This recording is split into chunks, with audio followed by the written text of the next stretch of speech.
Hey, what's going on, guys? Welcome back to another PS5 Jailbreak news update. So there's been a lot of testing going on over the past week, and finally a lot of that stuff is now starting to get released. So that's what we'll be covering here in this video, along with some other new releases. But before we get into that, let's go ahead and talk about 5.x kstuff, which has now been properly released. Kstuff, if you're unaware, is basically the way that we jailbreak our PS5s at the moment.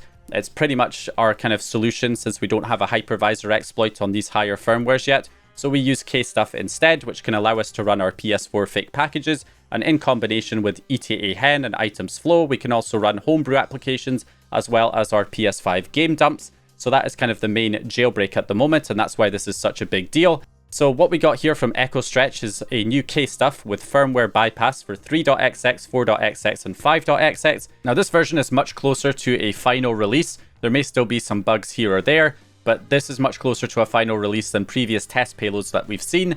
Not only does this add support for 5.0 and 5.02, which previously were not supported, but it's also all combined into one ELF file now, so you don't have different versions for different firmwares. On top of that, it also fixes a couple of other issues with the test versions. For instance, one issue was the PS4 and PS5 SDK spoofing. So this will now spoof the SDK version of the PS4 to 99.9. which is basically for when you're installing fake packages and trying to run them.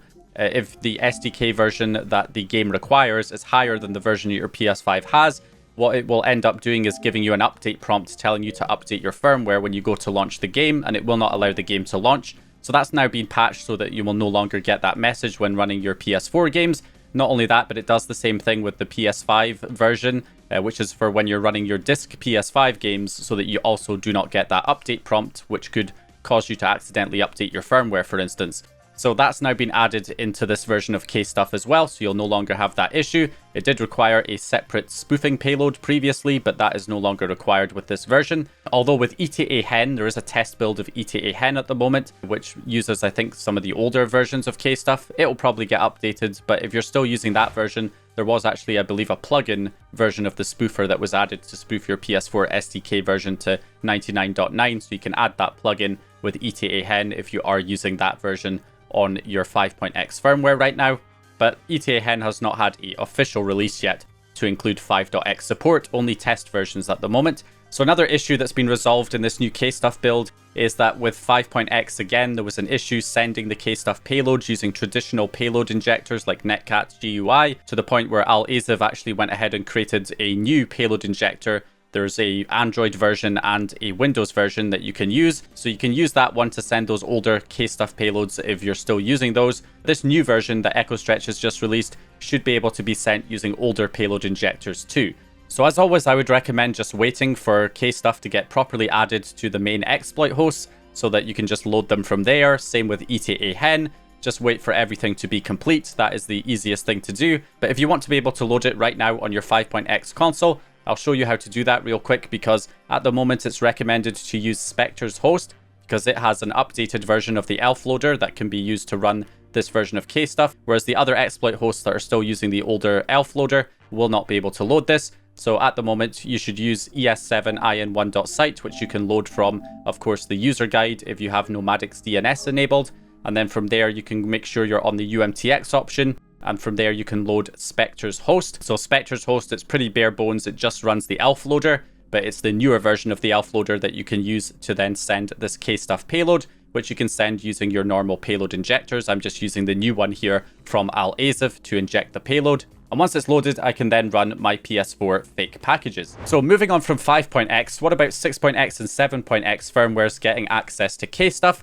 Well, there's been a pretty big development there, and that is the release of a new ELF loader that works using the Blu-ray drive version of the exploit that can be loaded using Hammer83's jar loader. So this is actually a pretty big deal. So far, we've not had an ELF loader that can be loaded using this version of the exploit. Instead, we had to use the Lua exploit in order to load the ELF loader, and there weren't that many testers available who actually had a Lua version of the exploit and were on a 6.x or 7.x firmware that they could use to test. So therefore, the amount of testers available was pretty limited. But that is not the case anymore, because now there has been a proper release from CryoNum. So CryoNum's released this new jar file, ELF loader, and you can use the Blu-ray drive exploit now to load that ELF loader. Without this, we were only able to do FTP and debug settings for the most part, and kernel log a couple of things here and there with the Blu-ray drive exploit, but with the ELF loader, it will then allow proper payloads to be loaded using the Blu-ray drive exploit, eventually kstuff, of course, and ETA-hen eventually. So that is a pretty big deal for all of those people who have the Blu-ray drive version of the exploit. You pretty much have everything you need now to load kstuff once it becomes available. So in order to load this, of course, you need to burn the ISO for Hammer 83's jar loader onto a disk. I recommend using the full version. You can just go ahead and burn that over to a disk using image burn. Once you have it burnt to a disk, simply pop it in your PS5 and run it, and then go over to the right-hand menu for the payloads that are on the disk and scroll down until you find the UMTX option and select that to run the kernel exploit. Once that runs to completion, you can press X to return back to the menu, and you should have the green in the top left-hand corner where it says that the kernel read-write is available. That's what you want to see there. And at that point, you can then go over to the left option for the remote jar loader, and then we can use this to send this jar file for the ELF loader over. Now, I expect this will get integrated into the actual menu at some point in the near future, but for now, you can just send it over the network, so you can use something like Netcat GUI or any other payload injector here to send the jar file over. Just drag it into the program, enter your PS5's IP address, and the port number is 9025, and then when you inject the payload, it should run the ELF loader on your console. It will also enable the debug settings as well, so that you can install package files.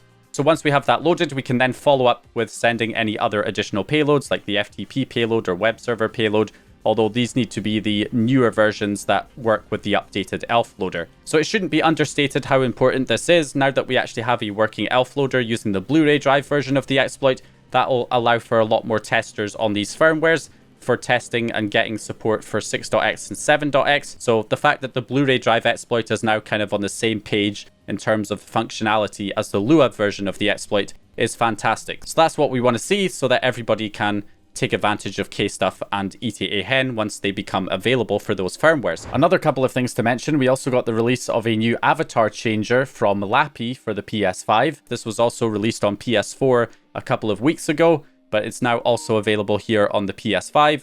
So you can use this to change your avatar. You can basically add different avatar images to the data folder in the avatars folder using FTP.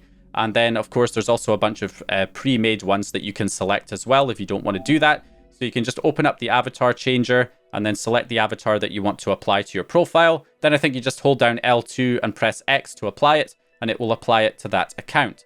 On top of that, you can also, I believe, press options, and then you can press square and you can delete any avatars that you're not wanting to use. And also in the options menu, you have the ability to press triangle, which will then allow you to change your profile name. So if you want to change your account name, you can also do it from the avatar changer.